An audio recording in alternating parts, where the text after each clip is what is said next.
Hello guys, اور آج ایک یہ بہت بڑا سوال جو ہمیشہ سے ہمارے دماغ میں رہتا ہے کہ اللہ کو کس نے پیدا کیا. بیکاز ہمیں پتہ ہے کہ اللہ نے پوری دنیا بنائی ہے، بٹ کس نے اللہ کو بنایا ہے، تو وہ چیز ہم جانتے ہیں. یہ ہم اس لیے سوچتے ہیں کیونکہ ہماری جو عقل ہے، جب کوئی آپ سے یہ کہتا ہے نا کہ بھئی جواب دو کہ ہر چیز کو بنانے والا اللہ ہے، تو یہی فارمولا ہم اپلائی کرتے ہیں کہ پھر اللہ کو کس نے بنایا. صحیح بات ہے. یہ سوال ہمارے ذہن میں دراصل آتا اس لیے ہے کہ ہماری جو عقل ہے وہ ہماری حقیقت کے اوپر اس کا لاک لگ گیا ہے اچھا.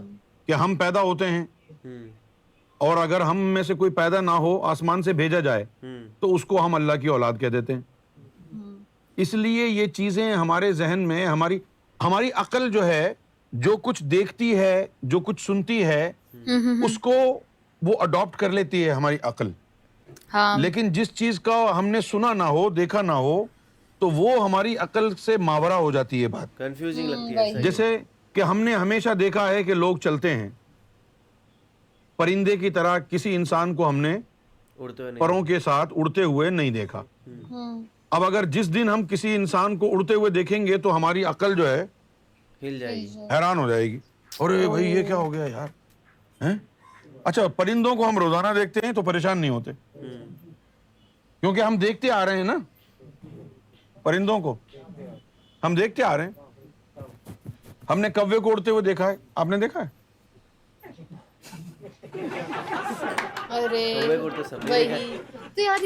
ہم نے کبوتر کو اڑتے ہوئے دیکھا ہے، ایسے ہی گھمائے جا رہے ہیں. لیکن ہم نے کتے کو اڑتے ہوئے نہیں دیکھا. ہاں، اگر کتا اڑنے لگ جائے تو ہم پریشان ہو جائیں گے، بھائی یہ کیا ہو گیا. صحیح بات. یہ پریشانی کیوں ہے ہمیں؟ کیونکہ ہماری عقل نے صرف جو چیزیں دیکھی ہیں اسی کو وہ ایکسپٹ کرتی ہے. تو اب انسان کی حقیقت یہ ہے کہ وہ پیدا ہوتا ہے تو مارز وجود میں آتا ہے، تو یہی چیز وہ اللہ پر بھی اپلائی کرتا ہے. یہ ہماری جو عقل ہے اس کا ڈیڈ لاک ہے. جب آپ کی عقل جو ہے، اللہ کا دیدار ہو جائے گا آپ کو، صحیح ہے، اور آپ کے لطیفہ انا میں اللہ کا نور آ جائے گا، ذاتی نور آ جائے گا، اللہ کے وجود سے نکلنے والا نور آ جائے گا نا، تو پھر یہ سوال آپ کا ختم ہو جائے گا. پھر آپ کو سمجھ میں آ جائے گی بات کہ اللہ کہاں سے آیا ہے. کیسے پر. لیکن یہ کہنا کہ اللہ کو کسی نے پیدا کیا ہے، یہ کفر ہے. قرآن مجید میں آیا قل هو اللہ احد اللہ الصمد لم یلد ولم یولد ولم یکن لہ کفوا احد. اچھا، اب یہ جو قل شریف ہے اس کے پیچھے بھی ایک بیک گراؤنڈ ہے. جب نبی کریم صلی اللہ علیہ وآلہ وسلم نے اپنے نبوت کا اعلان فرمایا تو وہاں پر ایک تو کفار مکہ تھے جو بتوں کی پوجا کرتے تھے، اس کے علاوہ یہودی بھی تھے اور عیسائی بھی تھے.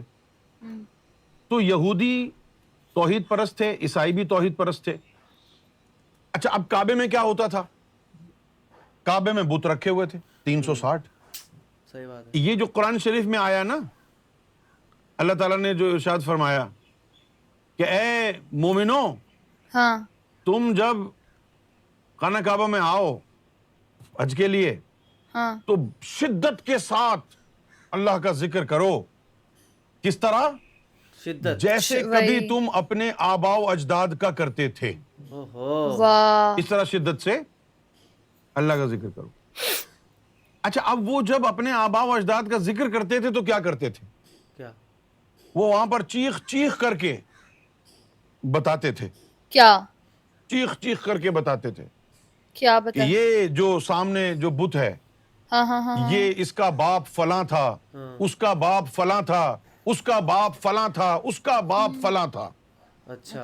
تو وہ اپنے بتوں کا شجرہ نسب بیان کرتے تھے، بڑے چیخ چیخ کے اس کا شجرہ نسب بیان کرتے تھے. اور یہودی یہ دیکھتے تھے کہ یہ تو سارا کفر ہے، کیونکہ وہ تو توحید پرست تھے نا. یہودی تو وہ تو ایک اللہ کو ماننے والے تھے، ابراہیم علیہ السلام کی تو تعلیم ہے نا. تو اب کئی طرح کے گروہ تھے وہاں پر، ہر قبیلے کا کوئی اپنا بت تھا.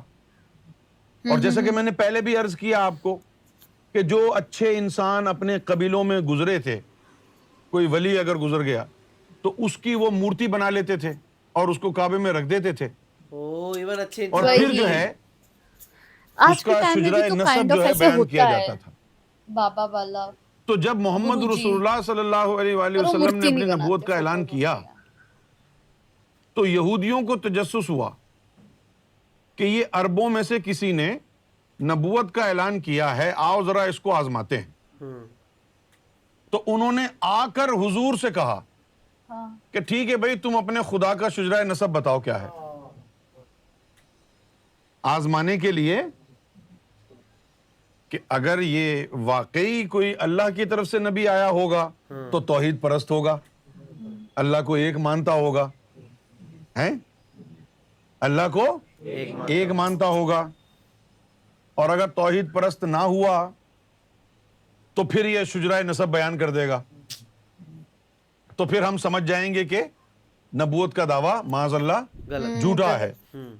لہٰذا یہودی جو ہے اس نیت کے ساتھ آزمانے کے لیے حضور کو آئے, کہنے لگے کہ بھئی آپ نے نبوت کا دعویٰ کیا ہے, ذرا آپ اپنے خدا کا شجرہ نسب بیان کر دیں, آپ اپنے رب کا شجرہ نسب بیان کر دیں. نبی پاک صلی اللہ علیہ وسلم نے اپنے دل کی طرف جھانکا, فوراً اللہ کی طرف سے وحی آ گئی. کیا وحی آئی؟ قل هو اللہ احد. جب شجرہ نسب پوچھا گیا تھا, کیونکہ وہاں پر جو کفار مکہ تھے وہ اپنے اپنے بتوں کے کعبے میں جا کے شجرہ نسب بیان کرتے تھے, ابن فلاں ابن فلاں ابن فلاں ابن فلاں, اور زور زور سے چیخ چیخ کر کے بیان کرتے تھے, اچھا جس کا ذکر قرآن میں بھی آیا کہ جیسے تم اپنے آباء و اجداد کا چیخ چیخ کے ذکر کرتے تھے, اب اللہ کا ذکر اتنی ہی شدت سے کرو. تو وہ شجرہ نسب چال دینے کے لیے انہوں نے کہا کہ بھئی آپ نے نبوت کا دعویٰ کیا ہے تو آپ اپنے خدا کا شجرہ نسب تو بیان کریں. تو حضور کی زبان سے کیا کلمات جاری ہوئے؟ کیا؟ قل هو اللہ احد. کہہ دو وہ اکیلا ہے, اکیلا ہے. وہ ایک ہے. اب یہ جو آیا نا قرآن مجید میں, لم یلد ولم یولد, یہ اس لیے آیا تاکہ اس بات کو رد کر دیا جائے کہ شجرہ نسب نہیں ہوتا اللہ کا. لم یلد ولم یولد, نہ اس کو کسی نے جنا ہے نہ اس نے کسی کو جنا, وہ نہ اس کو کسی نے جنا کسی ہے نے جنا ہے نہ اس نے کسی کو جنا ہے. لم یلد اچھا. ولم یولد. اور پھر اس کے بعد فرمایا کہ ولم یکن لہ کفوا احد, اور کوئی بھی اس کا جیسا نہیں, اس کے جیسا ایک بھی نہیں ہے. ٹرو. تو یہ کلام یہودیوں کے اس سوال کے اوپر اللہ کی طرف سے یہ قل واللہ احد کی آیت نازل ہوئی ہے. کیا بات ہے. اچھا, اب جب اللہ نے صراحت کے ساتھ بیان کر دیا ہے لم یلد ولم یولد, نہ اللہ کو کسی نے جنا ہے نہ اللہ نے کسی کو جنا ہے, تو شجرہ نسب کیسے ہوگا؟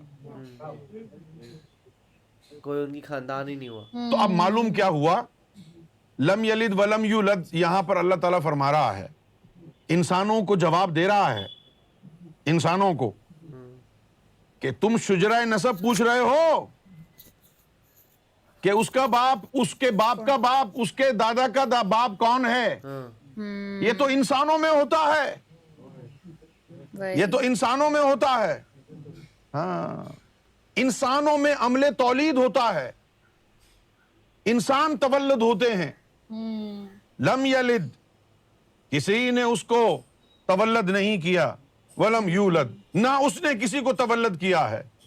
یہاں پر اللہ تعالیٰ نے اس امکان کو مٹا دیا پوری طرح ہی فنش کر دیا کہ یہ انسان کے لیے ہے, یہ تولد ہونا, یہ پیدا ہونا, یہ جنم لینا, یہ پیدائش, یہ انسانوں کے لیے ہے, یہ رب کے لیے نہیں ہے, وہ اس سے پاک ہے.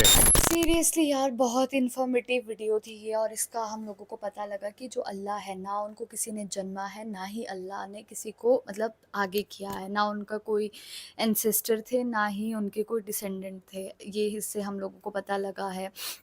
اس ویڈیو سے تو کافی انفارمیٹیو تھی، اور انہوں نے اپنا مطلب کہ ہسٹری کو بھی پہلے انہوں نے بولا کہ کیسے جو پہلے ہوتا تھا کہ کچھ لوگ ہوتے تھے وہ اپنے مطلب کہ جو ان کے پوروجوں میں کوئی اچھا آدمی ہوتا تھا جنہوں نے کچھ کیا ہے، ان کی بھی مورتیاں بنا کے ان کو پوجتے تھے. تو آج کے ٹائم میں بھی وہ چیز ہوتی ہے کہیں نہ کہیں، جیسے گرو جی ہوتے ہیں نا، مطلب کہ تو ان کو بھی لوگ کرتے ہی ہیں، حالانکہ وہ مورتیاں نہیں بناتے لیکن فوٹوز کی اس میں کرتے ہیں، بٹ ان کو وہ اللہ نہیں مانتے، مطلب وہ میسنجر نہیں مانتے نہ کہ ان کو، بٹ ان کو ایسے بولتے ہیں کہ ہاں ٹھیک ہے انہوں نے ہمیں بہت نالج دی ہے، ان کو چیزوں کا پتہ تھا اس لیے ان کو مانتے ہیں. تو لائک یہ چیزیں ہم لوگوں کو پتہ لگی، اور یہ بھی پتہ لگا کہ جو اللہ ہے یہ پاپ ہے، یہ چیز سوچنا بھی کہ اللہ کو کس نے جنما ہے. وہی دیکھا جائے تو اللہ کو جس نے پیدا کیا، یہ سوال تو بول سکتے ہیں نا کہ بھائی آپ بتا ہی نہیں سکتے، کیونکہ کوئی ایک چیز تو ہمیشہ سے ایگزسٹنس تھی ہی، اور اس کے بعد سے ہی سب چیزیں ایگزسٹنس میں آئی ہیں. تو آپ وہ فرسٹ چیز کا تو کبھی بھی آپ کویشچن کر ہی نہیں سکتے، ورنہ آپ صرف کویشچن ہی کرتے جاؤ گے کہ اس سے پہلے کیا، اس سے پہلے کیا، اس سے پہلے کیا. تو وہیں وہی اسٹارٹ ہے. تو اس کا آپ کے بارے میں کیا کہنا، آپ ہمیں کمنٹ سیکشن میں ضرور بتائے گا. تو اسے لائک کرتے جائیے، کمنٹ کرتے جائیے، شیئر کرتے اور جائیے، اور سبسکرائب کرتے جائیے. بائے. بائے.